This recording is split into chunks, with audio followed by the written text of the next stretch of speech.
Martin Guerre should have been a success. Written by the creators of Les Miserables, it had an advance of nearly £2 million, but bad reviews and a sceptical public meant that by September the box office takings had halved.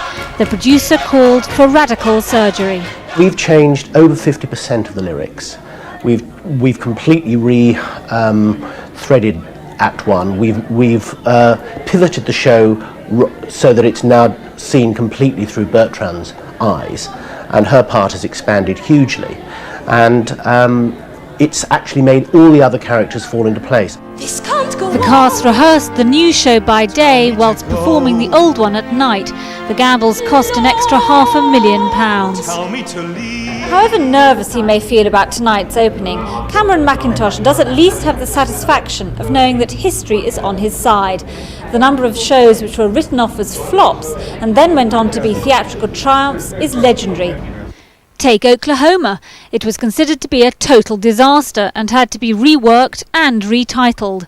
The premiere of Camelot was a disappointment, whereas My Fair Lady was simply deemed impossible to stage. Yet those who mauled Martin Guerre the first time need convincing it's really changed. My feeling is that the subject matter is dowdy, there isn't enough sexiness in the show, there isn't enough humour, and unless the changes are really radical, I can't see it working for long. And if this new Martin Guerre doesn't take off, Cameron Mackintosh has warned the curtain would come down on it for good. Rosie Millard, BBC News. Kate, why the second opening night?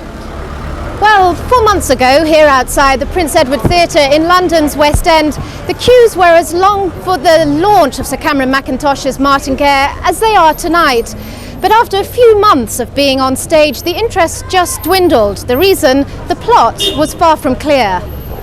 Yes, that's Martin Guerre. But tonight, it's hoped the musical will tell a different story. Martin Guerre has returned, the cast is the same, and the plot is much clearer.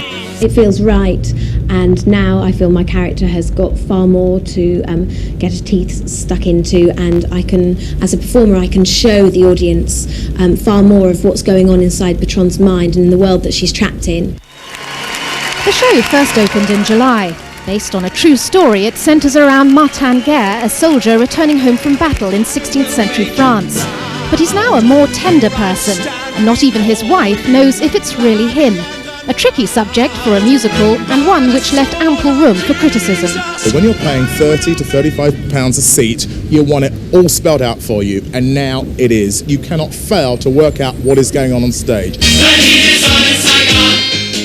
But having brought to the West End musical hits such as Miss Saigon and Les Miserables, Cameron Mackintosh was not about to give up easily. When Martin Guerre closed last month for 4 days, £500,000 was spent on revamping it, and half the show was rewritten. It's been quite difficult. It's been hectic and quite fraught because we've had to rehearse one show during the day and then perform an old show at night. It's not the first time a West End musical has had to get back on its feet after flopping. Sir Andrew Lloyd Webber's high-tech staging of Sunset Boulevard was hit by technical problems when it first opened. But like Martin Guerre, the show was revamped and now a huge success. And tonight, Sir Cameron Mackintosh is hoping for the same success when Martin Guerre reopens tonight in less than 10 minutes. Judging by the interest and excitement here this evening, it looks as if Martin Guerre will make a second comeback.